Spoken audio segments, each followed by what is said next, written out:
பின்பற்றுவதற்கும் உரிய ஒரு உயர்ந்த வாழ்க்கையை வாழ்ந்து கொள்கை வீரராக தன் வழித்தடத்தை அழுத்தமாக பதித்து சென்ற பெரியார் பெருந்தொண்டர் ஐயா காரைக்குடி ராமசுப்பையா அவர்களுடைய நினைவை போற்றும் இந்த பெருவிழாவில் சிறப்புரையாற்ற வருகை தந்திருக்கின்ற தமிழ்நாட்டின் துணை முதல்வர், திராவிட இயக்கத்தின் வருங்கால நம்பிக்கை, அன்பு தம்பி உதயநிதி அவர்கள் உள்ளிட்ட மேடையில் இருக்கும் பெரியோர்கள், வருகை தந்திருக்கும் சான்றோர்கள், கொள்கையே வாழ்க்கையாகவும் வாழ்க்கையே கொள்கையாகவும் கூடியிருக்கும் கருஞ்சட்டை தோழர்கள் அனைவருக்கும் என் அன்பான வணக்கத்தை தெரிவித்துக் கொள்கின்றேன்.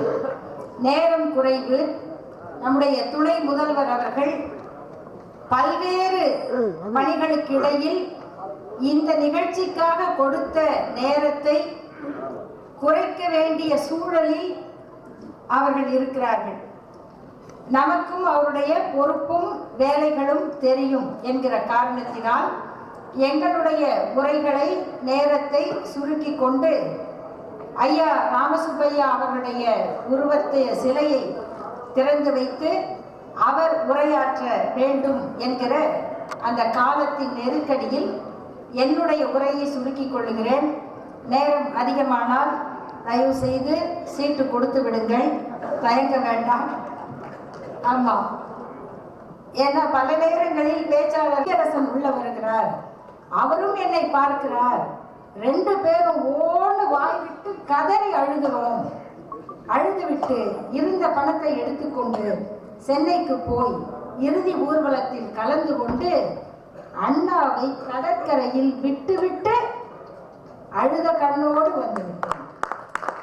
அங்க கூட அண்ணாவை புதைச்சிட்டு வந்துட்டோம்னு சொல்றதுக்கு முடியல, அண்ணாவை விட்டுட்டு அழுத கண்ணோடு வந்துட்டோம். அவரைத்தான் அடுத்த 4 ஆண்டுகளில் முத்தமிழறிஞர் கலைஞர் அவர்கள் 2ஆம் முறையாக தேர்தலில் திமுக வென்று அவர் முதல்வரான பிறகு அவருடைய நினைவுகளில் தேடி ஐயா ராமசுப்பையா அவர்களை எம்எல்சியாக உயர்த்துகிறார். இதுக்கிடையே இந்த 10 ஆண்டுகளில் அவர்களுக்குள் பெரிய தொடர்பில்லை. அதுதான் இந்த தியாகங்களின் உருவம்தான் இந்த இயக்கம். அதைத்தான் கலைஞர் அவர்கள் அவருக்கு எம்எல்சியாக பதவி கொடுத்து விட்டு இந்த காரைக்குடி நகர்மன்றத்திலே அவருக்கு பாராட்டு விழா நடக்கிறது. அந்த பாராட்டு விழாவிலே சொல்லுகிறார், அவருக்கு பதவி கொடுத்து நாம் பெருமைப்படுத்தவில்லை, அவருடைய உழைப்பை இன்னும் பெற வேண்டும் என்கிற சுயநலத்தினால் நாம் இதை செய்கிறோம். பழுத்த இலையை பலர் விட்டு விடுவதில்லை. பூவரச இலைகள் பழுத்து விட்டால் அவற்றை கோர்த்து உணவு பரிமாற இலையாக பயன்படுத்துவார்கள். திராவிட மாடல் நாயகர் ஒட்டுமொத்த இந்தியாவின் எதிராக மாபெரும் அணி அமைத்திருக்கிற நம்முடைய முதல்வர் அவர்கள் இந்த நிகழ்வுக்கு அனுப்பியிருக்கிற வாழ்த்து செய்தியை நம்முடைய துணை முதல்வர்